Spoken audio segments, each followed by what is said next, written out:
Wow. And it just started up just like that. Hey, comic book friends, I'm Travis. It's Comic Book Roundtable. And of course, with me, I have Jen. How's it going, Jen? Hey guys, it's good. It's been like a million years since we talked comics, it feels like. I was just saying when we were off air that we'll see if I can still remember how to do this. We decided to flip the imaginary three-sided coin, and we're going to talk DC books first. So, DC books, what do you want to talk first?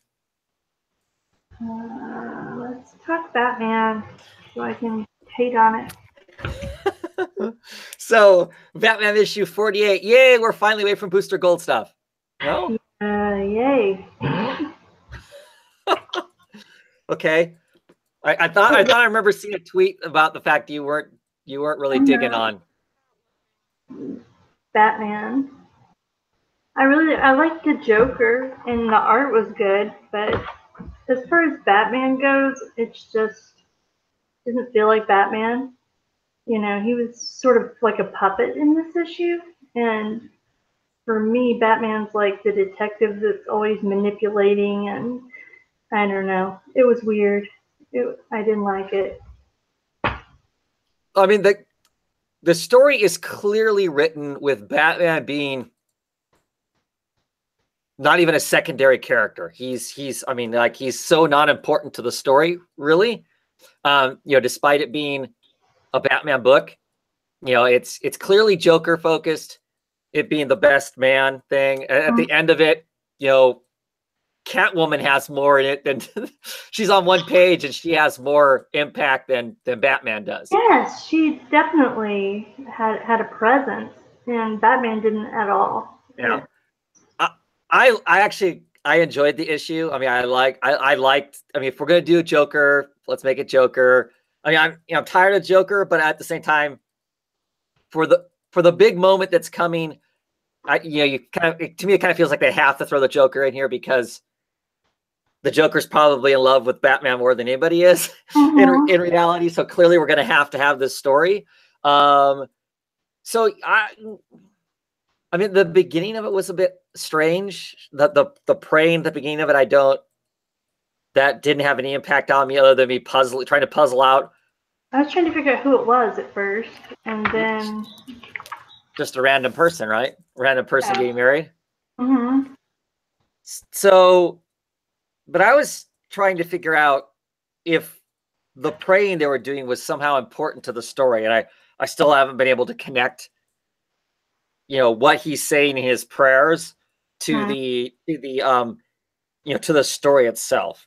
I do like this version of Joker. I like Tom King's Joker. I mean, I love he's scary. He's scary because half of the book or whatever, I was like, damn, yeah. His Joker is very scary, and I enjoyed the Joker parts, but I need Batman, to be Batman. Yeah, it's just not happening. Yeah. At least I figured out that it actually is Batman and Catwoman who are getting married, not Bruce and Selina, because I read Nightwing versus Hush and it comes out there. So at least I know who's getting married now. And that makes even less sense to me, I guess. I mean, I know in the other book they're like Bruce Wayne can't marry somebody like Selina Kyle because of her background and all that kind of stuff.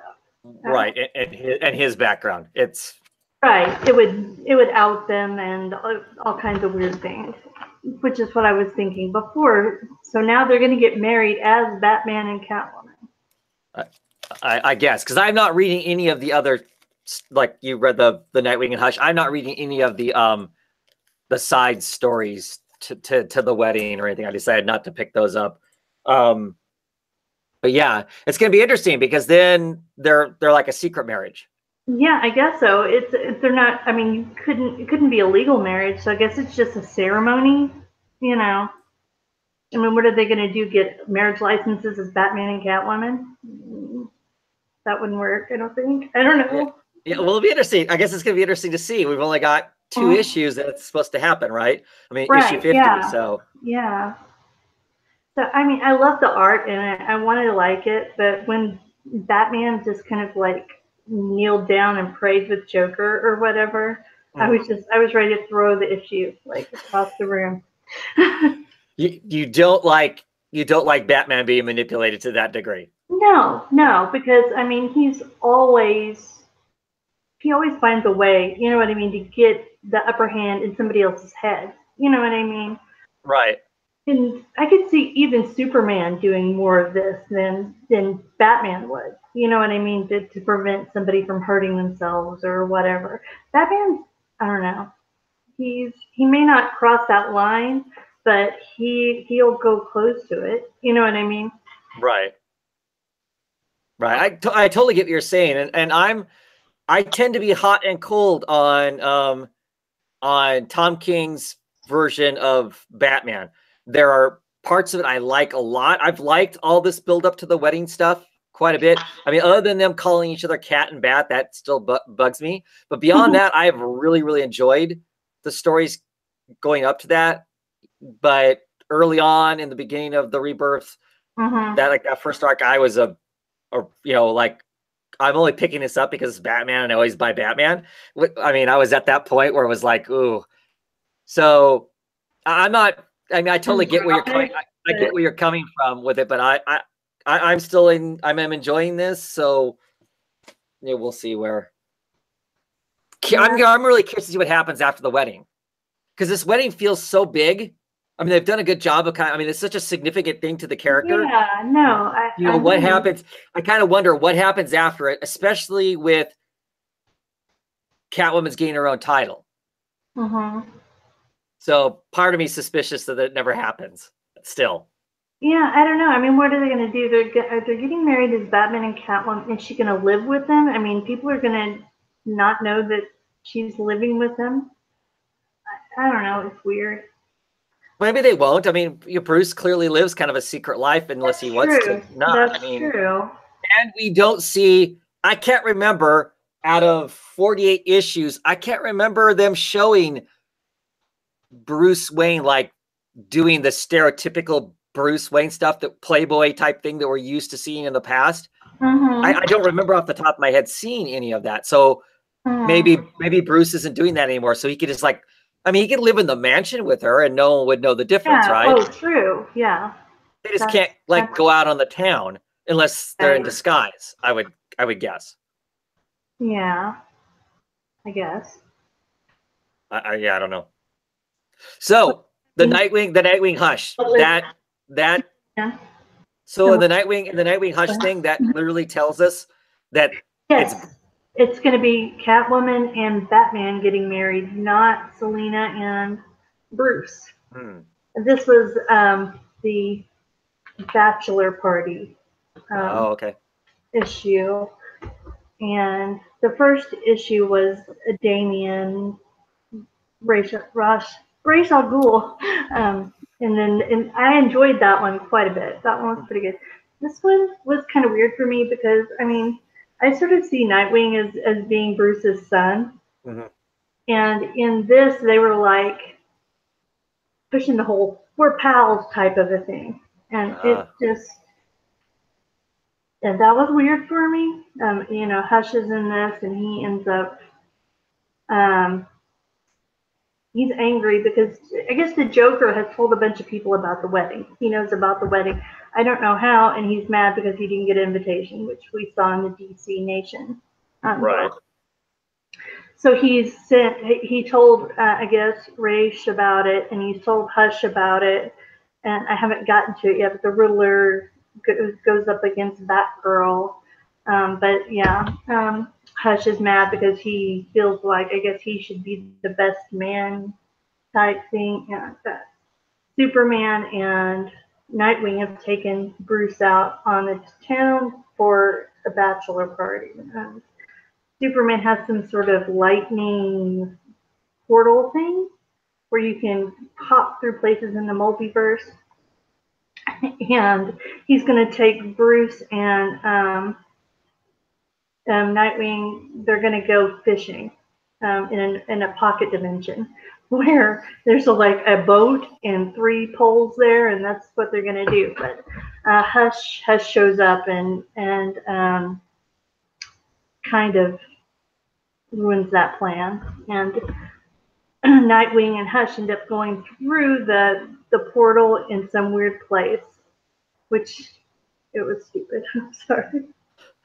But it was like this, like a place between places, and I guess maybe they were ghost type entities or something. They didn't have faces or eyes or anything, the bad guys. And so there's a guy there helping out Nightwing and Hush or whatever, and they need to go to some place that really resonates with them, like their identity and who they are. And Hush gets attacked and kind of hurt, and so Nightwing carries him all the way to Wayne Manor. And there, you know, he has a connection, of course, because he grew up there, and you know, Tommy also has a connection to Bruce from when they were kids. And yeah, so it was weird. Like he takes his bandages off, and he's made himself look like Dick Grayson. He's like this plastic surgeon. I don't think he did it on himself, so that was just weird. But yeah, he decides he doesn't know what his identity is anymore, because he had changed himself to be just like Dick Grayson, because he saw Dick as, you know, really close to Bruce or whatever, and he wants what Bruce had, and they have this conversation. And anyway, then Hush decides he doesn't know who he is anymore, and they manage to save Nightwing. And I don't know if Hush is dead or just stuck there or what. Huh. Yeah. Weird issue. I'm thinking I'm okay with skipping the Yeah, I really enjoyed the Damian one, but this one was just I don't know. Yeah. We'll see how Batgirl goes next week. Right. Interesting. We'll stay on the Batman kick for a few moments. So this is issue 3 of the 6 issues of the Deathstroke versus Batman, issue number 32 of Deathstroke. This whole who's Damian's dad shenanigans, and I'm still not buying any of it. This issue, it's just Batman continuing to mess with Slade's contracts. He's not letting Slade do any contracts until they settle this whole who's the daddy kind of thing. Slade is now hanging with Talia. She insists that she has lied to everybody, but she's not lying to Slade. You know, I lied to Batman. I lied to my dad about who Damian was. Damian's just an incubator baby. You know, he's not, and, all this different stuff, but I'm not lying to you, Slade. And Slade's kind of like, yeah, right. You're not lying to me. You lied to everybody else, but you're not lying to me. How much sense does that make? But because Batman won't leave Slade alone, Slade has hired some hacker that's got like some bounty on his head, and Slade basically wipes the slate clean. And this hacker executes Wayne.execute, this program, and it literally wipes out all of Bruce Wayne's finances. So Alfred is trying to rent a room, because part of the side story of this whole thing is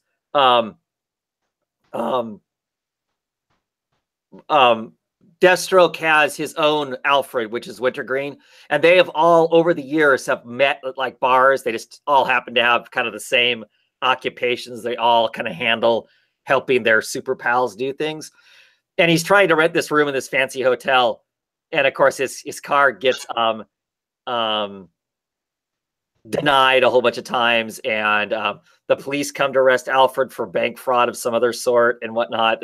Basically, it's this whole wipe out their finances and slander them in retaliation to the fact that Bruce is stopping all the contracts. Bruce basically runs around the world abducting all the people that are going to be hits on, and either putting them in police custody or getting them arrested so Slade can't finish the contracts, kind of a thing. I don't know. It's not been that engrossing of a story, and I mean, there's still a potential they're going to screw up the whole Bruce and Damian relationship, but I don't think so. It doesn't. It just seems too shallow to really be.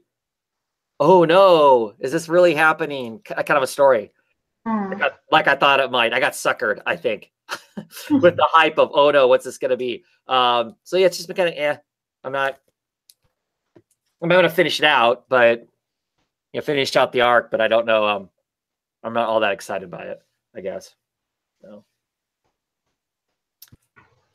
At any rate, what other DC books do I talk about? Let's see, I got Mara. Oh, see, I didn't pick that up. How is that? I'm actually enjoying it. So, in the last episode, they had just gone back to Mara's part of the ocean, I guess, and they're trying to get them to help with the civil war that's going on in Atlantis. And you've got the Ocean Master and Mara working together. He had left the ocean, and he has like a girlfriend with a son or something, and he's like been the happiest he'd ever been there. And then all the stuff with the Atlantis went down, and he's like ready to go back under and first he was going to go take the throne, I guess, and then Mara and everybody kind of talked him into working together because she's like queen of Atlantis, but she is, of course, there's been a civil war and somebody else usurped the throne. Right. And so, so she's trying to get her family or whatever to fight with them, because if the guy that has stolen the throne gets control of everything, he's going to just go to war with everybody, and they're going to have to fight anyway. So, and probably lose, because if it's Atlantis is united, then the forces are going to be more than they could handle. So this issue, I mean, they have to do a battle before they get an audience. And there's like this giant octopus type creature that they fight. And then Mara goes and talks with her grandmother, and the king's, kind of talking with Ocean Master, and they're trying to decide whether they're going to help or not. But at the end of the comic, it seems like there's something else going on. They're like, they may say they're going to help, and then may not really, be helping. They may take over, who knows? I don't know. It's interesting. I kind of like the politics and stuff and the behind the scenes going on with it. It's a fun book. Sure, and Mira is a good character too, so it's good. No, I really like doing stuff with her. Yeah, and I think she'll be a good ruler, so be interesting. I'm not actually reading the Aquaman book, but I might pick it up after this series ends or whatever. Because I think, let's see, this is issue 4, 6-issue mini. So. Well, I think that'd be cool if they had her take over ruling Atlantis, because then they would leave Aquaman to kind of go off and do more than. I mean, I like the royalty politics and whatnot too. I mean, of the Aquaman I did read, I did enjoy that aspect of it, but after a while, yeah, I would want there'd be something else. So maybe that's on for quite a while too. Yeah. So hopefully they get Atlantis back. Okay. So I picked up Justice League #1. I'm going to try all the new Justice League books that are spinning out. I was a bit afraid, to be quite honest, because I really did not care for the No Justice all that much. I mean, I think that on one of my haul videos, Edward 692 something, I can't remember what his numbers are attached to his name. Basically, I think he described the No Justice the best in the fact that it was basically a plot synopsis with some pictures. I mean, they didn't really tell us a story. They just told us what the story could have been. So I was like, oh boy, I don't know what this is going to be like. So of course, this is the new Snyder book, Scott Snyder writing a team book, which is, for me, that's a new thing. Chung on art. I really enjoyed the art. The art was great. I actually like the story too. I mean, for a beginning of a new teen book, we got you know, a kind of a new mix of characters, which, you know, some of the same obviously, but you know, we got Martian Manhunter back. I'm all for that. John Stewart Green Lantern, that's the Green Lantern I want to read the most. You know, Hawk Girl thrown in there. I liked it. I like the little pieces of humor that are in it. It made it feel like they're a new team, but an old team at the same time. They have some familiarity with each other. There's kind of this joking of them all, you know, who could do the best Batman voice, as they're all they're all fighting their separate battles, and you know, they're all trying to deliver the Batman line, which I don't know. I kind of like that, and I like that it was clear that Batman was denying it, but at the same time enjoying them trying to do it at the same time. So I like that aspect of it. You know, as far as the bigger picture of the whole thing, I'm still not, you know, they're still tying enough into the metal event and the break in the wall and the multiverse is potentially dying. I'm not buying that part, the multiverse dying. I don't know. I mean, maybe that's just because I didn't read the event to know. I didn't read metal either, so I don't really know. Yeah, so I mean, so that oh my gosh thing that's coming, I don't know that I'm sold one way or the other. I mean, I like, you know, that we basically have the Super Friends and the Legion of Doom. I mean, I don't know. I love the Legion of Doom too. That was like, I'm glad that that's there. It's fun. Yeah. So I am optimistically looking forward to seeing what the story is going to be. I enjoyed it. There's the Scott Snyder-isms in the writing, which I expect because I've read enough of his stuff now, and he has kind of a way that he does stuff. Even in the team book, it's the way he does it. It's, you know, but I'm fine with that. I like it being largely focused through Martian Manhunter because I really like that character. So no, I was like I said, I was pleasantly surprised. Really enjoyed the art and a fine story for me to be interested. I enjoyed it quite a bit too. I mean, and the art was just beautiful. Yeah, loved it. Yeah, well, and I think, you know, there's going to be a number of artists that are on the book because, of course, it's still going to keep coming out twice a month. But if it's going to cycle between like Chung and oh shoot, I can't remember his name. He was the guy who was doing Super Sons for a long time, and they basically took him off that book to do this. He's an excellent artist also. I'm so excited for, you know, I mean, the art's going to be good on it for quite a while, I think. So, yeah, so I'm, like I said, I'm looking forward to this. I'm curious about the other two Justice League books that are going to be coming up. They played on that a little bit in this one because they had Wonder Woman doing the magic stuff, and there were some, you know, background characters there that I think are going to be part of the whole Justice League Dark. You know, Cyborg is still running with the regular crew, which of course, in the Justice League Odyssey book, he's actually off in space, right? Because he's going to be off in space with Starfire and some other people flying around in one of the Brainiac heads. So the Brainiac ships.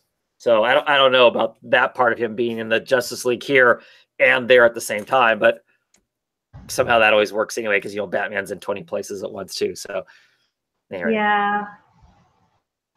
But like I said, I am looking forward to the others too, see what they'll end up being like. But yeah. What else? What else do you want to talk about? I have two more I can talk about. Okay. Snagglepuss? Snagglepuss, did you finish? That's Snagglepuss, I did. Yep. So what do you think? I don't know about you. Yes, well, my criticism stands on I don't feel like the story utilized the characters that were there. I mean, it was a shell, right? Like we've talked about every time we talk about this issue, you know, this thing, it's hard not to compare it to Flintstones because the same writer wrote both of them. You know, Flintstones, I feel like used who the Flintstones were as a key linchpin to telling the stories it was telling. This did not feel that case. I mean, the the cartoon characters in here could have easily just been people, and we could have read a story about a gay playwright, in this era of McCarthyism and whatnot. I did think it did seem strange to me that this issue jumps ahead in time. Because last issue built up like he was going to fight. He was going to fight the man. He was going to go there, and there was a tonal shift there. I was surprised about that, but I still enjoyed it. Right. So, yeah, we get this book, we open it up, and it's clearly in the future. He's clearly been blackballed. He is one of the people who got blackballed because he wouldn't sell people out. So he's kind of, he starts out kind of, well, the cover kind of shows it. He's kind of downtrodden and wrecked. He's been wrecked by this. I mean, he made the right choice, but he has been wrecked. He's visiting his father. Did we know that was his dad? I didn't remember that. See, that was too. So we must not have known that was his dad, this old guy he's been kind of visiting. And we thought he was just doing that to be nice kind of a deal. And in reality, it's his father who, has dementia and doesn't know who he is. But, so there's some sweet moments there where dad basically kind of regrets having treated his son the way he did. So, when you go to live your life, don't make the same mistakes I did, which, was a sweet moment. I enjoyed that. I like going through. I mean, I guess the very end of it ties it back into the cartoon because they literally, he gets hired. Huckleberry Hound's, son, Augie Doggie, is it Augie? No, it's not Augie Doggie. They get hired on to work in cartoons. So, and they end up doing their own cartoons. They end up doing themselves. So I guess it ties into the Hanna-Barbera part at the very, very end. But I really enjoyed it.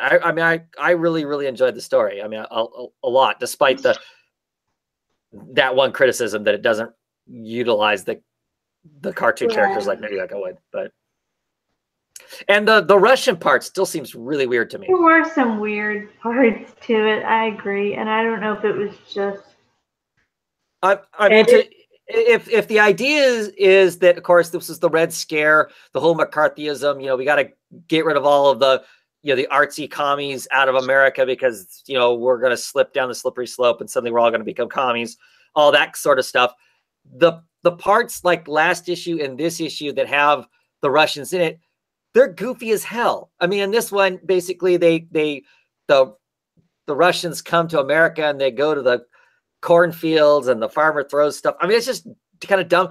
That doesn't in any way, shape, or form feel threatening. I mean, that does not seem like something that we would have to be worried about. I don't know if that's on purpose there. So those elements are odd too when I think about some of that stuff. But I said, I still enjoyed it. And whatever Russell's writing next, I'm probably going to get just because I'm curious as to what else he might have to say. Because I think he's a smart writer. So, anyway. The end of Snagglepuss. So I guess you also got Shade. Yep, Shade the Changewoman. Issue number 4. Yeah. What'd you think? I still like it because it's kind of an odd story, but now it just feels like we're just kind of. Well, I mean, the Krays coming to destroy the Earth, I guess. Right. Which are giant crayfish, aliens. Yeah, and then what's her name? Megan is in that guy's body going around and getting revenge, I guess, still. Which I really don't care at all about Megan. Right. I mean, that was an interesting story before, but at this point, it's kind of irrelevant, it feels like, to the grand scheme of things. It does. It's just like, why are we still on this? But, right. I mean, so because the aliens are coming to invade and actually be bad, the river being part of the alien hunter group makes a certain, I mean, story-wise, it makes a certain amount of sense, that he's there. Because when that story first started coming, I'm like, why? I mean, this seemed weird to have him suddenly run off to be somebody who's hunting aliens for the government kind of thing seemed really strange, but now it's going to tie in a little better. This was a heavy dose of Teacup in this one. And Teacup is basically done a complete 180 herself, because she at the beginning of this was, even the beginning of the Shade the Change Woman stuff was kind of down on Shade because she didn't visit, she just ditched them, you know, and River's kind of, you know, whatever. And I mean, I like the art in it. You know, it's just kind of a strange book. I mean, visually, eye candy wise, I enjoy it because it's just kind of got some really odd stuff going on. You know, the weird is showing up and drowning people and doing other, you know, I don't know. It still feels like it's just kind of lost in the wind in comparison to the stuff pre-Milk War, prequel Milk War. It was weird and crazy, but it felt like it had a direction that it was going. And now it just, I mean, the madness is taken over, and and so the book is just kind of meandering. We got 2 issues to kind of land wherever they're going to land at. Right. Yeah. It's going to be interesting to see how it gets all wrapped up, I guess. Yeah. I guess I like it. I like it because I used to like it. If this is where it started at, you know what I mean? If issue 1 of Shade the Change Woman was the first taste of this we would have gotten, other than visually, I wouldn't be enjoying it, I don't think. Yeah. Yeah. Yeah.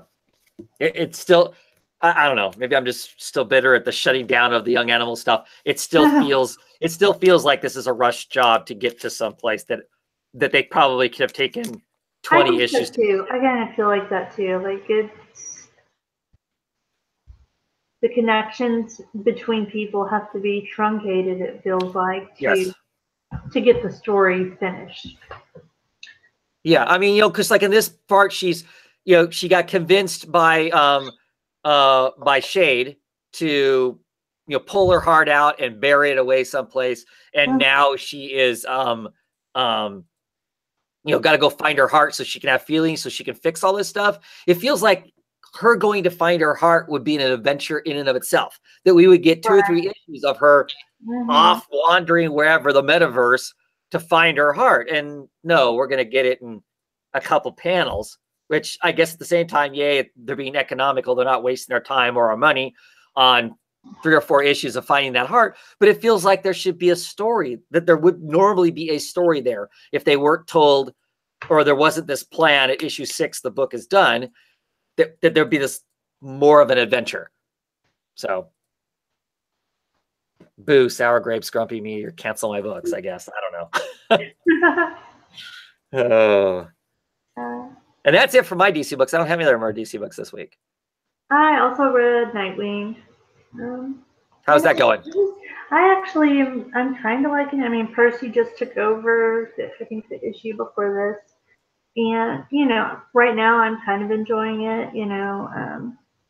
In this one, Nightwing woke up and he's in bed with Barbara, or so he thinks it's Barbara. You know, he's trying to figure out what's going on, but we find out later on that really Barbara is this worm, and I'm not really sure what worm is. It seems like some sort of technological type thing, being, I don't know. So I'm interested to see where it goes. Nightwing has gone to being a monthly book now? Yes. Is that right? Okay. Yeah. And that's it for me. I may have to check it out again now that it's only once a month as opposed to twice a month. Alrighty. I don't know of any DC news because, to be quite honest, I've been busy enough. I haven't really been paying a whole lot of attention to news. Yeah, I don't really. I know they more in detail announced some of Bendis's stuff, right? I mean, like they've like shown covers. Maybe it was just this weekend with Heroes Con, but like they've shown some covers for some of the Jinx World stuff that he's going to be doing. But I haven't looked too closely at that. I know that's about. They just announced that. What is it? Heroes in Crisis, another Tom King book. Yeah, Tom King book, which I'm pretty excited about that book. So I think it's in his kind of wheelhouse, maybe. So. Yeah, I don't know if I'm excited by it or not. I haven't actually read the blurb about it to know what it's about. I mean, I know it's not tied, even though DC likes to use the word crisis. It's not tied into the whole Crisis on Infinite Earths or you know, it's more like a PTSD, right, trauma kind of crisis thing. Mm-hmm. Yeah. Mm-hmm. Are we supposed to know right away who the people with the, like, I've seen the cover. Mm-hmm. Are we supposed to know right away who the people that are wearing the robes and the mask stuff is on that picture? Yeah, I don't know. Okay. This I one. didn't really look into it that deeply, to be honest. Yeah, I mean, it's the kind of mini series that I will. I'm gonna see if I can find it here real quick. The kind of mini series that I will check out, but I don't. Yeah, I don't know. I just kind of wondered about that. If I was something I was supposed to, if I was supposed to know who that was. Let's see here. See if I can get it.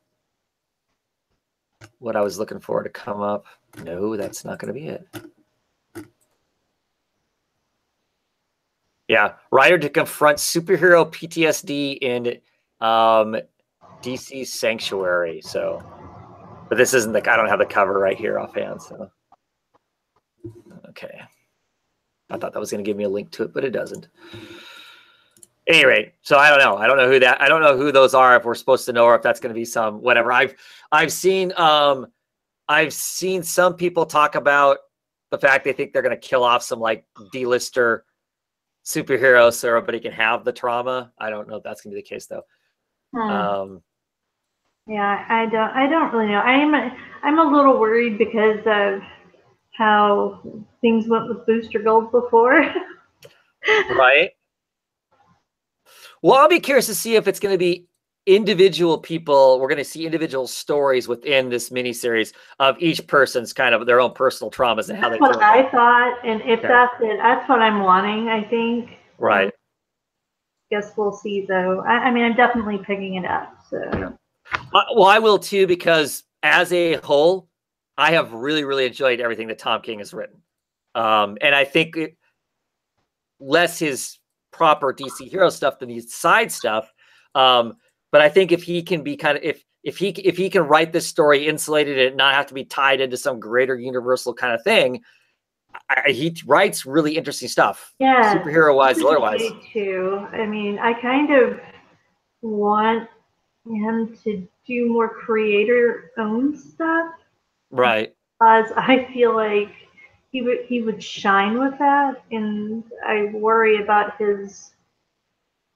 I don't know. I mean, like when he did Vision, that wasn't Vision in any other way that Vision has been. Kind of right, exactly. You know, or at least he needs to be on his own things. It's not the main. I don't know. Right. They insulated its own kind of side story. Doesn't matter. Yeah, it's not gonna play with the rest of the universe. So he doesn't have to be safe, and he can kind of do what he wants to do. Right. I feel like that's where Mr. Miracle is. He's kind of just off in his own whatever.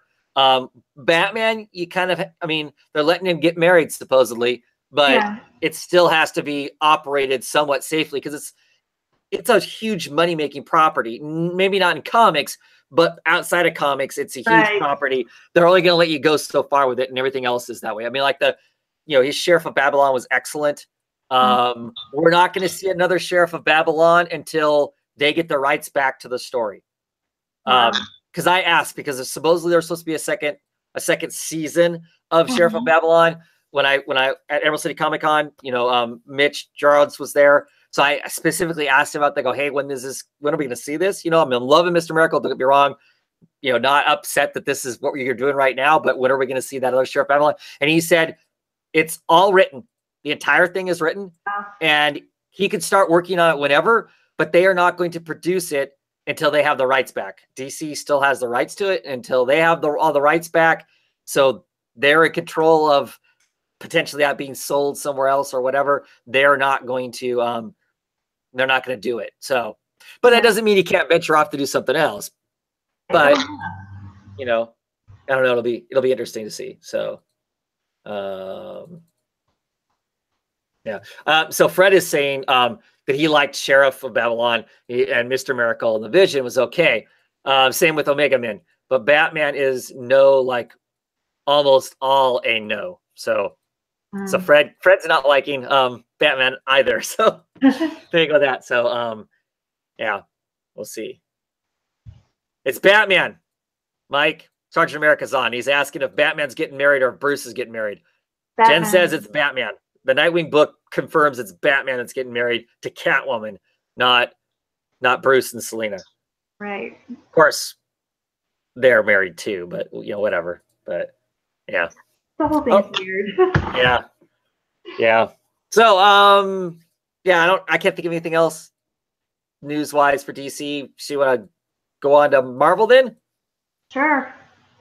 I got one Marvel book. As I say, it'll be reasonably short. So the Immortal Hulk smash. So what'd you think? I thought it was all right. I mean, I don't think I loved it as much as a lot of other people did. Yeah. But it's definitely good. It's good. I'm going to stick with it for a while and see where it goes. Now, is this Bruce Banner? Yes. So it is Bruce. Because I looked through it and I couldn't tell from the story. Yeah. I mean, I don't know who else it would be. Right. Yes, it's Bruce. I mean, don't they? I thought they. I mean, there's a part where a woman thinks she recognizes him. Right. Towards the end of it, they're talking about like off the record, the policewoman with the reporter. Off the record. I think it's him. They. So I think that's the implication that yes, it is. I don't know. I mean, I liked it, but I didn't love it, Exactly. That's where I am with it. I thought it was fine. First disclosure, I'm not a Hulk fan. I mean, he's fine as a character, but I just don't have a whole lot of interest in the Hulk as a general rule. The only other Hulk I own was a weird Marvel Knights story where Shield is weaponizing Hulks. They're actually making Hulks to weaponize, and it's kind of set in some weird alternate reality future where the Hulks have destroyed large portions of the Earth and stuff like that. So it's not a real Hulk story, just kind of an odd, strange thing. And I picked it up for the art that was on it. So, but this was pitched. My understanding of what I saw for a pitch for it was going to be a horror story. And I thought, ooh, that might be kind of cool. Hulk in a horror story. That'll be interesting. So I don't know. It wasn't as horror story as what my brain was thinking it was going to be.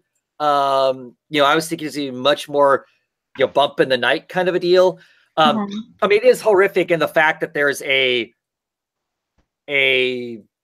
Hulk walking around that you can shoot the guy in the head and he dies. I mean, literally they put him in a body bag and take him to the morgue, and then he resurrects as the Hulk and goes around wrecking stuff. So there's clearly some things I did like. He wasn't necessarily Hulk smash. He mind, you know what I mean? Well, he had a conversation. I mean, he shows up, after he's been dead, he hunts down a guy who freaks out. He's robbing a convenience store and shoots a little girl.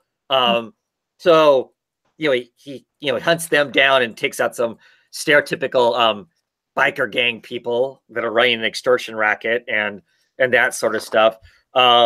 I did like the, get these, who's getting everybody. Of course, we know who it is because we saw Hulk's hands, but the kind of, oh no. And then we get this, giant splash page of our massive Hulk there. That's kind of cool. And I was surprised that it's followed up with another splash page that is just his face.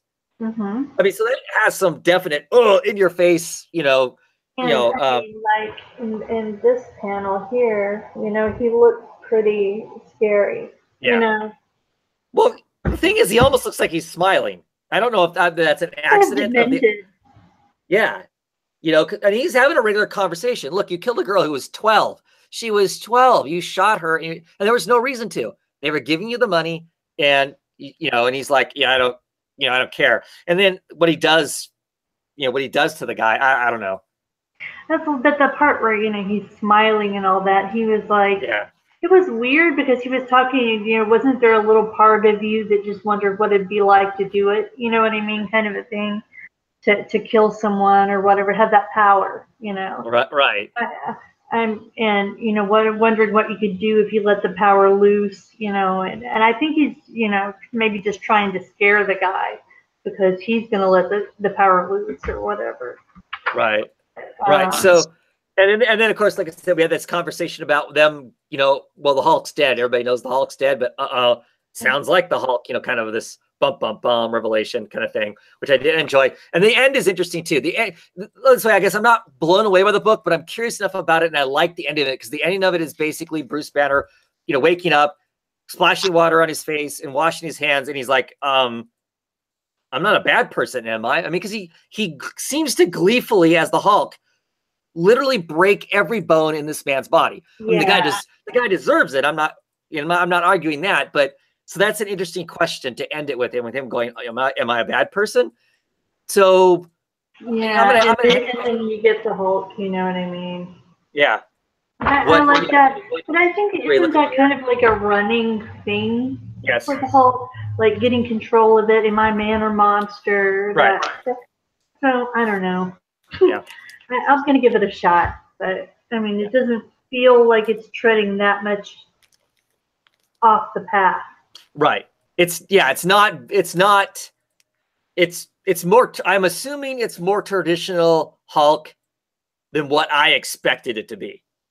I expected it to be more in the vein of the Vision, really off doing its own thing. And, right. I mean, other than it seems overkill for the Hulk to be beating up just a normal schmo with a pistol, it's still the Hulk, right? I guess. So yeah. I'll give it a few issues and see where it goes. Yeah. That's all the Marvel. Okay, so yeah, I have one more Marvel book. I picked up the Dazzler one shot. This is the Sekowitz cover, which I mean, I really love Sekowitz, and I figure it's a one shot. I don't need the official cover. I'll get the side one. This is the best thing about the book for me. So the book basically is Dazzler's not being Dazzler. She's in a new band and she's not doing the superhero thing, and she's hosting concerts that's trying to create solidarity between the mutants and the Inhumans, because there's a lot of animosity. They hate each other and whatnot. And while she's there and she's promoting, hey, we're all queer, basically is what the analog feels to me like. We're all queer. Let's just all get along. And there's one group of mutants who are like, no, we're mutants. We're the originals. We're the real downtrodden. Let's get rid of the Inhumans, because the Inhumans are just screwed up humans, right? They're not really mutants. And so argument and stuff ensues there. At one point, Peter from the X-Men, Colossus, shows up and goes, hey, we're getting the old gang back together. We're going to go back to being the old X-Men, basically is what it sounds like. Why don't you come back? And she's like, I don't want to be a superhero. This is my gig for right now. She ends up doing superheroics anyway, fights off some of the bad mutants to continue to foster inclusion as opposed to exclusion. And then by the end of it, she goes, maybe I am going to do this superhero thing, and gives Peter a call and says, maybe I am going to do this superhero thing. And at the end of it, it says, oh, Dazzler's going to show up in issue number of something or other of the X-Men. It was fine, but I don't know. It felt like, it just felt like it was largely kind of a story, loosely or thinly veiled kind of description of, the LGBT community and all of its facets and dynamics, and then they threw it in under the guise of mutants and Inhumans and that sort of thing. And maybe that's colored by my vision of the fact that I know that I'm having a hell of a time with names today. That Magdalene Visigato is the one that's writing it, and she's a trans woman, and which is fine. I chat with her on Twitter, so it's not like I have an issue with her or anything. But it felt like it was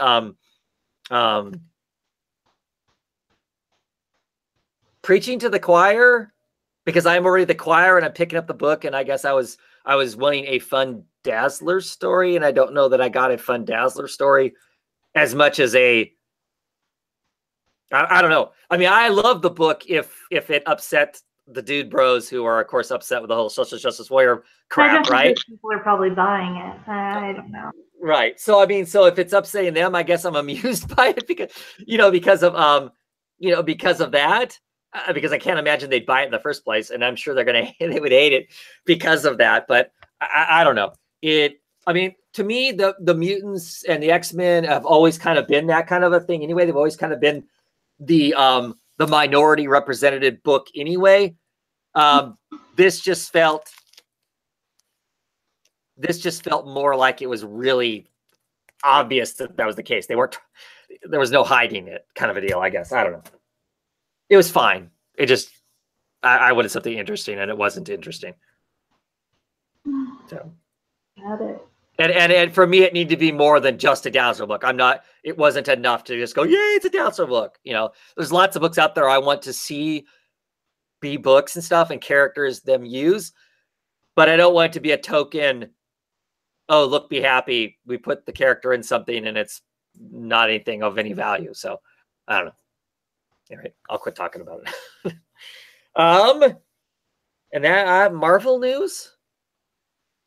I saw earlier that Teenie Howard's going to write a Captain America one shot. So yeah, that's interesting. I mean, there are a lot of people who are excited about that.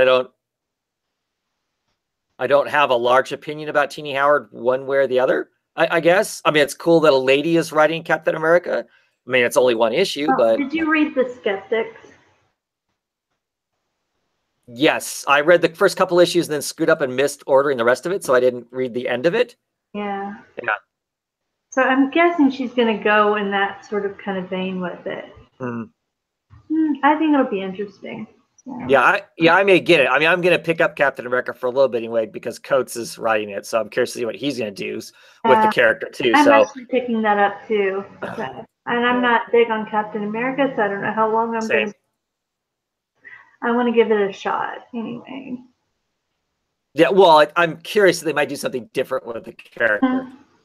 So so I'm interested, I guess, from that aspect. Wasp and Ant-Man is going to be out here soon if it's not out now. Yeah. All right, I think so. I'm so behind on seeing movies lately. I don't. Oh, same here, and honestly, I have not watched the first one yet. The first Ant-Man. I caught it a while back on television. Yeah. On a pay channel or something. I don't know. I still haven't seen the Spider-Man movie. So. I haven't either. So. There's quite a few movies I haven't seen. But yeah. But I can't think of any other Marvel-y newsy type thing because as Mike says, Sergeant America, we're a bunch of Marvel haters, and that's why we don't know anything about Marvel. So, at any rate, I don't know. Yeah. So on to the indie books. What do you want to talk independent book wise? We can talk Crochet the Deathless. Okay, issue number 6. The end of the first miniseries. Yeah. What'd you think? I hope there's more. Yeah, I do too. I really enjoyed this, and I want to see his adventures. You know what I mean? Right. Even though they all end poorly. I mean, everything for the guy just ends bad. I mean, I mean, as much as he's immortal, tragic. You're right. He gets to live forever. Blah blah blah. It's all bad stuff. Ultimately, I enjoyed this. I enjoyed the way this kind of concludes. With them briefly trying to take each other out, and and then of course we know that Hellboy. If you're reading the rest of the BPRD stuff, we know that Hellboy gets pulled out of hell. So kind of like the ending of him just kind of going, wait, where, what? Yeah, he's kind of not there anymore. Yeah. Right. So, and the Ben Steinbeck art just makes the thing so enjoyable to read. And Dave Stewart's coloring on it. You get a great Magnolia cover. It just hits all the right spots for me for this type of book. So I enjoyed this one. I mean, it leaves it open for more going back and telling more of his stories, or going forward telling his stories. I mean, I'm just amazed at how well, this universe has just been so good, And this was different. This had more of a folklore fairy tale kind of a feel to all of his kind of stories, versus some of the other stuff is clearly more on the horror story bent of things, or the whether that be Lovecraftian type horror, or it be some of the other vampire type horror, that sort of stuff. This fell more into the, like I said, the kind of Baba Yaga and the fairy tales and that sort of stuff. So I really, really enjoy it. So that's good. If the more come out, I will be picking them up, especially if Steinbeck's doing the colors. I mean, doing the art on it and stuff for sure. So yeah. You reading Paper Girls? Yes. There it goes. So issue 21 of Paper Girls. I love this book so much. Yes. Everything about it is good, from the colors to the art to the story. It's just an amazing book. So. And every issue, gives you some great insight into these girls, some sort of flashback, or either it's a flashback of things they've done, or a flash forward of the things they might do, or they find future older versions of themselves that suddenly allow you to see stuff about these poor paper girls that I really enjoy. The whole library scene at the beginning of the book is just fabulous. Right. I love the little bitty things, like, how she says, watching A Clockwork Orange really messes us up in high school and stuff like that. Yeah. So she's really worried about her younger self, because her younger self, clearly, this version of a younger self has clearly seen bad stuff at this point, and she's kind of just rolling with it. And she's like, oh man. And then you get the kind of nutty stuff in the middle where they're clearly in the future, where the youth of the book are from, and the prophet is still trying to hunt them down. And they run into that woman who's basically clearly somebody who's selling illegal goods. Right. And the elite, she opens up her coat like the stereotypical, like she'd have watches or something, the fake Rolexes that she'd be selling. And it's stuff from the 80s. So it's, it's Marlboros and Hershey bars and flip cell phones and crap like that. And she's speaking a language that I read 3 or 4 times, and I still don't completely get what the hell she's saying. And the cops show up and she pulls a gun on them and starts shooting. It's just crazy. The book reads so fast. It's one of the things I've talked with Rez Reads about a lot. The Brian K. Vaughan books, this and Saga, just like you pick them up, it's 20 plus pages, and it's just done so fast because it reads so well that it's just like, wow, the book's over already? Come on. Where's the next one? I totally dig it. Now the whole leukemia thing, they go into this future library where clearly people go to party and sleep and make out, and there's this tree. The librarian's a tree now. They pick an apple from the old Apple computer stuff, I guess. And the cure for her leukemia, potentially. Yeah, that was interesting there at the end. So does that mean they get off on this side story trying to find the cure for her leukemia before because it feels like they've almost lost sight of what they're supposed to be doing, which is like getting home, right? Right. Yeah. Not complaining though. It's just a great story of the wild ride of whatever is going on. So no idea where the book's going to go. Nope. No idea at all. What else? What else are you reading? What else? I read Death or Glory. Issue 2. What are you thinking of it? You liked issue 1, right? Yeah. This issue I liked a little less. So I'm not sure what's gonna. I don't know how long I'm gonna stick with it. It just didn't thrill me that much. Yeah. I dropped it after issue 1. Of course, I'm getting a couple. I'll get like 3 issues because of the way we order. And I figured, well, if issue 2 or 3 blew me away, I would scramble to get back on it or whatever. Going in a direction that I didn't think it was going to go. I thought I was getting a different book, I guess. I'm not even 100% sure. I'm not even 100% sure what direction it's going. At the beginning of it, it has some Rick Remender-ish type stuff. The conversation between her and the person that she saves is I don't know.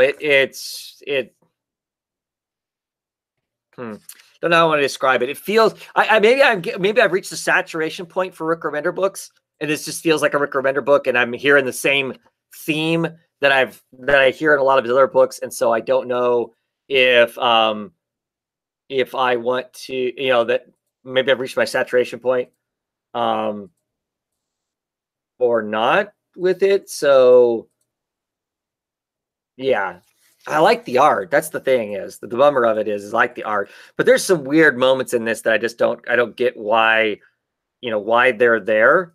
The whole sheriff and deputy and the hot chili pepper up the rectum thing. I don't know that I understand what the hell that's supposed to be about. What's the point of that? I don't know. So yeah, it's kind of more than a little strange. So, and I don't know. It seems like either we lost Jen or I have lagged out, one of the two. So, yes, can we just get Low back already? Without a doubt. That's a book I'm definitely want back. I've really been enjoying it. I like the elements of it and whatnot. So I want Low back. I'd like to see Seven Eternity back.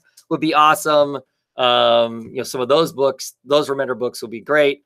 But yeah, I don't know. There are elements of this that I like, but there's lots of it that I think is really strange too. So I'm not sure.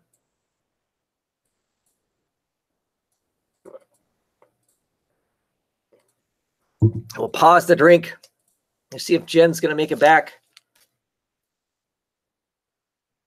Looks like she's trying. I don't know. Let's see. I'll talk a book I know that she's not reading. See if she makes it back. So, Jazz Maynard. So this is issue number 2 of the, well, actually issue number 5 of the a second volume. And it is Three Crows Part 1.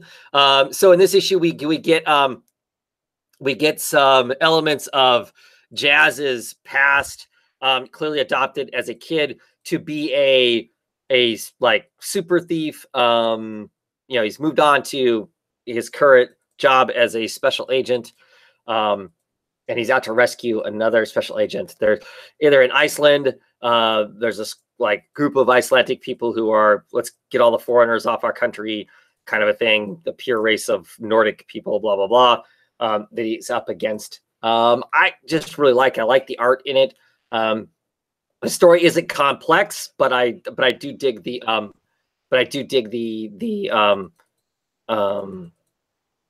jazz references and that sort of stuff to it. So, and Jen is back. Yeah, the internet went out for a minute. Okay. Wasn't sure if it was you or me to start out with. So, Death and Glory. Anything else you want to say about Death and Glory? I mean, I like the art. It's just, I don't know, the story's not going anywhere that interests me. Well, and there's elements that they're just why other than for us to go, oh my gosh, like the sheriff and the deputy thing, the whole chili pepper. Yeah, it didn't do anything for me. It made no sense. Made no sense whatsoever. Yeah, I mean, to have that in there really felt like, let's just put something shocking in there so we can we can warrant our M-rated whatever. Yeah. Dumb. That part was dumb. Yes, it was not good. I was like, hey, I'm not ordering this one. Right. And if you read the letters page, he basically implies it's going to really earn its M rating next month as the story goes off someplace. Yeah, well, I already ordered that issue, so I guess I'll find out. But I'm not this month. I can't remember if I got that one or not. So anyway, I probably did. So yeah. Okay, what else? You got any books? I only have one more book. I have Dark Art. Oh yes, how is that going? I really enjoyed this book quite a bit. In this one, we see that one of the main guy's daughters, he has his own ark, kind of his Satan ark to go get with, along with Noah's Ark. But anyway, we see that she's one of his daughters has made a friend. They go to town to get some supplies or whatever in the last issue. And anyway, she's out there, and this girl, she had wandered off, and she's trying to kind of warn her of monsters and stuff that are out there. And then she finds out that, oh, her dad is like a magician, sorcerer. And she's like, well, you already know about all this kind of stuff. She's like, oh, no, I didn't. But there are humans on the ark that are there, I guess, as kind of a food supply. They're in chains down under, and one of the girls that is down there is the friend that she makes, and she tells her, there's going to be this flood and the world, everybody's going to die and all that. And I guess she ends up getting on the ark to be saved. She thought her friend's going to be saved, but her friend has other duties, I guess. They've already killed one person to feed the monsters. But this time, there's this, I don't know, it's like a demon, I guess. It's kind of like a chimera, maybe. I don't know. It's got kind of a lionish kind of head, but it has like demon wings and kind of a man type body part this way, but then it also has kind of like a serpent type tail to it. Well, anyway, he likes that girl who's down there, and he him for him, to be his. And if you remember when I told you last time, there was like this big like Leviathan type monster underneath Noah's Ark, and so that chimera type guy, I can't remember what it's called, what his name is, Krull. Okay. He's going to go and take care of that monster for the guy, but for Shrey, I think his name is, but he gets to have that girl as his prize for doing so. And the daughter's not very happy about that. She doesn't want her friend to be whatever. He says, basically, I'm going to go take care of this for you. And when I get back, I'm going to use her any way that I see fit. So, yeah. Yikes. I don't know what's going to happen, if he's going to fight the monster. He ends up getting to the monster, and he says basically that the sorcerer wants to meet with the monster. So, I'm guessing that's not a fight. I don't know. It's strange. There's like a lot of setup, I guess, in this, but I love the art. It's really weird and beautiful and scary. Right. I regret not getting on that book. Because it sounds cool. I really enjoy it. It's one of my favorites at the moment. Right on. Yeah. So, Waste of Space, issue number 2. I'm getting on that, but I haven't got the books yet. Yeah. I really enjoyed issue 2. I'm still really high on the book. I know that last time I was talking about the book, Ryan in the comments wasn't quite so keen on it, but I really enjoy it. I really like Morsai, or however you say his name, the writer. I really like his style of writing. He has this way of waxing philosophical. His characters tend to do that, and he does it in a way that I just really enjoy, this kind of pondering whatever's going on amongst them. And this one, a large portion of the story is them in a bar, and him telling a story about how it's really bad to, like, be a prophet and see the creator and have the creator talking to you. That's just crazy talk, that you end up doing this dumb stuff that you really shouldn't be doing. And the girl who,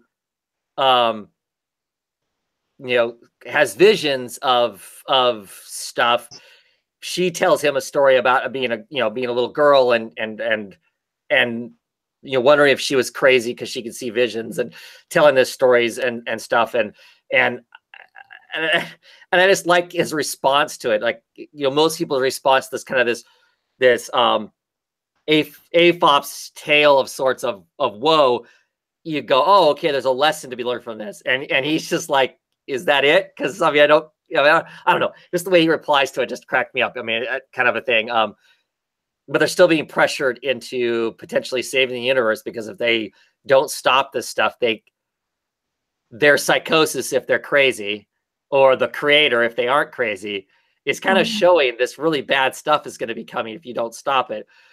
Meanwhile, the girl, the potentially new prophet, her brother is joining the anarchists, this gang of intergalactic anarchists, and they are causing all kinds of crazy havoc, which potentially might be the starting of the end of the universe. I really dig it. I like the vibe of the book. Like I said, I like the waxing philosophical. I like this style of art. The kind of, it's kind of edgy, and the way it's colored and stuff. I enjoy the elements, of it. There's this god being that's coming down that's got some stuff going on that I know is the other part that's going to be pretty crazy for the whole thing. But I don't know, like I said, I'm just really, it has kind of a Blade Runner, Philip K. Dick kind of a feel to it too. And those are all elements that I like. So I'm excited to continue to read it. Vault comic. Let's see here. Shipwreck.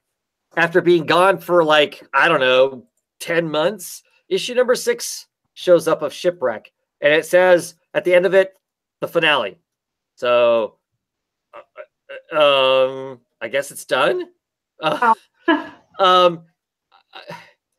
mean, this issue kind of comes to a header. The elements are all kind of in the same place to some degree, but it just feels like there should be more. There could have been a lot more wandering adventure the first 5 issues really feel like that, a wandering kind of God knows what's going on, Twilight Zone-y or Outer Limits kind of a feel to it with this guy. And then in this issue, it kind of wraps up kind of what went wrong and a potential escape. And then that's kind of it. So I'm kind of bummed in that sense. Warren Ellis, Phil Hester, love everything about the book, but it just felt like this issue was kind of if this really was the end, I don't know that I'm happy with the ending. I mean, I'll be the first to admit lots of endings don't work for me, because if I like it, I don't want it to end. But it literally says end. Not the end, it just says end. And I'm assuming that literally means it's the end, it's done. There's no more. But it has cool elements in it. Like the art. I love the coloring of the book. It just, it has some great elements as far as that goes. It's an interesting story. It's a weird sci-fi story. It's much more hardcore sci-fi than a lot of other books that are out there that are, sci-fi in its guise and whatnot, as far as an Aftershocks comic. But it, it was, like I said, it was good, but it just seemed weird how it ended. I mean, he walks off into the sunset, but his version of the sunset is totally screwed up. So it's not the ride off into the happy ending sunset. I will say I didn't read the previews, but there's this other new book that's coming out that's called Relay. I don't know if I ordered it or not. It's got Andy Clark doing the art, and I love Andy Clark's art, so I may have screwed up if I didn't.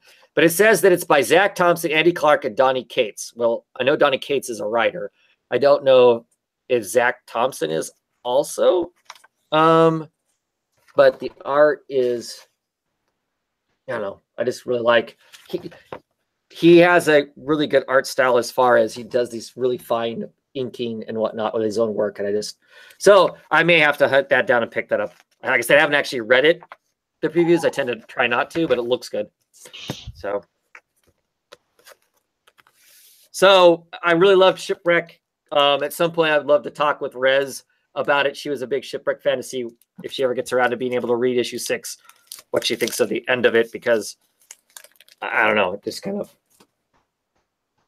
well, we need to be done with this book because it's getting delayed or something, or it's not selling, or I don't know what. And so they just kind of finish it. That's how it felt. Yeah. A book that looks beautiful. This annoying book that I'm Isola, I guess. Like, I will continue to complain about the font. The font of this book for forever, but it is so gorgeous of a book as far as art. As far as the art goes, it's kind of upside down because this person is laying upside down. This upside down,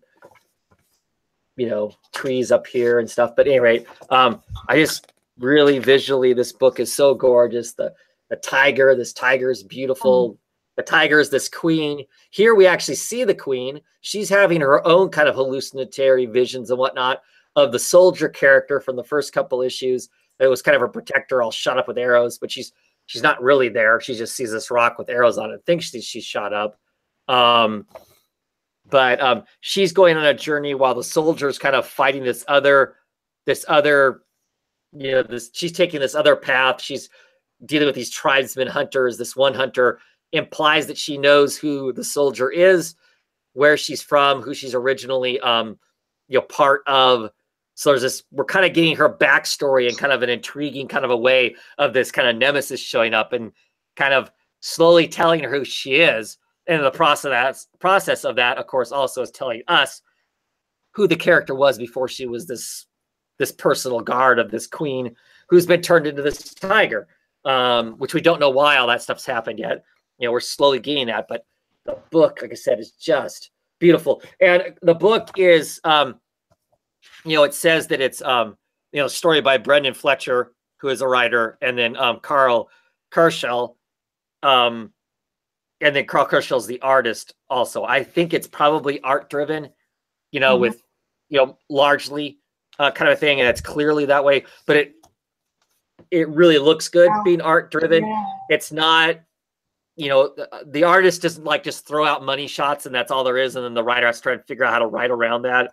I mean, they're taking their time to show us this beautiful world of interesting creatures, like this bear man thing that attacks at this one point, and these quiet moments of just this translucent butterfly. Just a beautiful, beautiful book. For the art alone, in some ways it feels Disney-like. It's so pretty and clean. But clearly it's got all kinds of other crazy elements going on. I'm intrigued. Like I said, I hate the font. Hate the font. I mean, even that 3 bugs me. But inside it's great. It's a beautiful, beautiful book. Will look gorgeous in trade, or how everybody wants to choose to read it and whatnot. It's like I said, the art alone is worth getting it. Pick it up in trade later. Yeah. Black Science, issue 36. Last issue had them escaping this death trap kind of a thing. Grant and his wife Sarah. It's still them. They've crash landed on a planet, and on the planet, there's only one building on the planet. It is a hotel. And when they get to the hotel, they go to check in, and it's really kind of strange. They're given an envelope and they kind of slip into a dream state, and they have this dream. It's a dream and a nightmare kind of a thing. And it's really, the entire story is them reconciling with each other about the mistakes they made along the way, about why they made the choices they made to kind of escape. He retreated to his lab, she retreated to a box of wine, and the choices they made. And basically it's an issue of forgiveness, of, despite all of that, you kind of complete me and I kind of complete you, kind of a thing. And that's probably what we should do going forward. I don't know what's really happening. I mean, it was a sweet issue, beautiful art, wonderful stuff going on in it. And I think it's really just mostly an issue about them reconciling their relationship. So now they've got their relationship reconciled. Now they can go back to trying to find their children, fix the different universes that they've hopped through and broken along the way. There are 5 or 6 issues left of this book, and then it's done. But how this whole dream thing happened, they don't explain that. So I don't know. I don't know. This is just one of those kind of weird. We landed in this weird place, and this is what we're doing now. I don't know. But like I said, it was a really.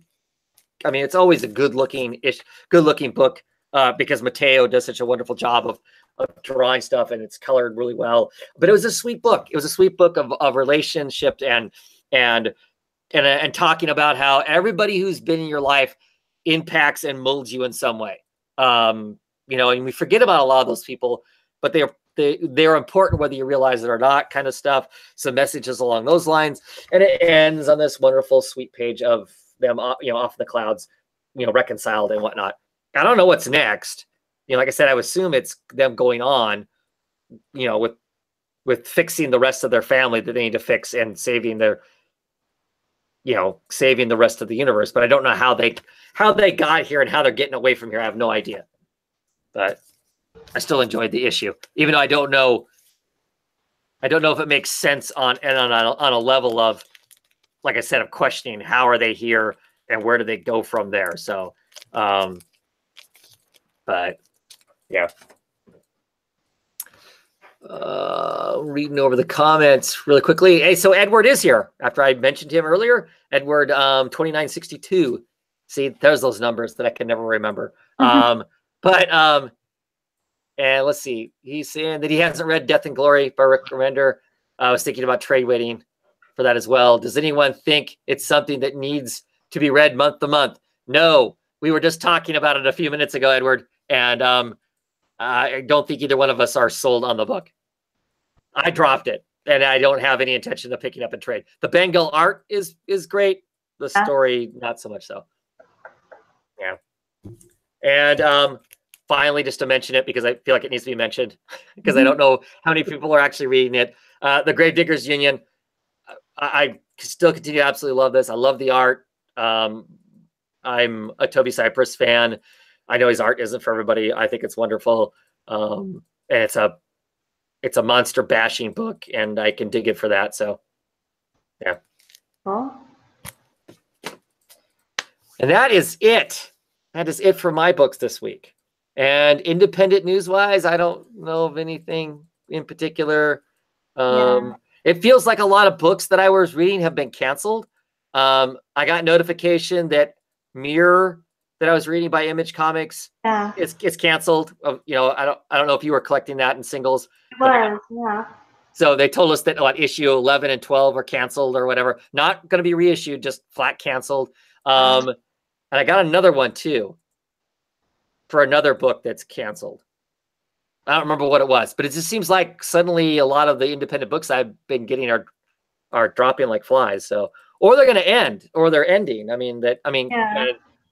5 issues from now is still a long ways away, I guess, but it feels like a lot of stuff I've been reading is now suddenly going to come to, to an end. It almost makes you wonder if the golden books of Image Comics, the sagas, the Black Sciences, the Deadly Classes, if we're going to suddenly start seeing some of those books shuttered, kind of a thing. And it seems like newer books that are coming out from Image don't have the same kind of strength that these, that first big push of Image books had. So I don't know if that's just because they can't compete with. I don't know if that's because they can't compete with the older ones, or if they just aren't as strong of books. I'm not sure. But only other, it's not really comic book related, but of course this week The Incredibles opened, right? Oh yeah. Number 2. Yeah. I will be figuring out how to go to the movies to see that. I'm not going to miss that in theaters. I want to go see it as well. Yeah. And my boyfriend was trying to get me to go like opening night kind of a thing. Right. I just haven't had the ability. Yeah. I'm too tired here lately with the new job to be doing the late night opening night thing and survive the next day. So Yeah. If I'm lucky, tomorrow being Father's Day, happy Father's Day to all the fathers out there reading comics. Read some comics with your kids, especially if they're little. Get them hooked now for the better. Anyway, so hopefully tomorrow, Father's Day, I will get to go to the movies. We'll see. Yeah, We'll that'll see. be great. Well, happy Father's Day, Travis. Thank you. I appreciate it. And with that, I think we're done. And hopefully be back next week, get back on the horse of being back on a regular schedule of reading and talking comics. Anyway, have a great one, and we'll see you all next time.